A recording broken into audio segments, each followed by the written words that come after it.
Hello সবাই কেমন আছেন? আজকে নিয়ে আসলাম একটা ইজি নাস্তার রেসিপি, চিকেন নাগেটস। প্রথমে চিকেনগুলোকে নিতে হবে, ব্রেস্টের অংশটা, তারপর মধ্যে রসুন, কাঁচামরিচ আর ধনেপাতা দিয়ে সাথে ব্রেড দিয়ে ভালো করে ব্লেন্ড করে নিতে হবে। তারপর ব্রেড ক্রাম লাগবে, আমি ব্রেড ক্রাম ঢেলে নিচ্ছিলাম। তারপর চিকেনের ওই ডোটা থেকে চিকেনের নাগেটসের শেপ দিয়ে, যে যার পছন্দ মতো শেপ দিয়ে ডিমের গোলায় ডুবিয়ে তারপর ওইটাকে ব্রেড ক্রামে গড়ায় নিতে হবে। ব্রেড ক্রামটাকে লাগিয়ে তারপর এটাকে ডিপ ফ্রাই করতে হবে।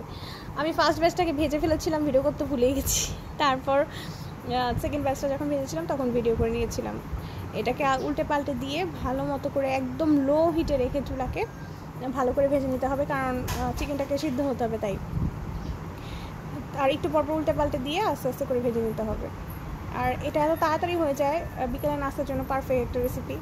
চাইলে এটার ভিতরে চিজও দেওয়া যাবে, চিজ দিলে এটা আরও খেতে ভালো লাগবে ভিতরে যদি চিজ দিয়ে দেওয়া হয়। Thanks for watching.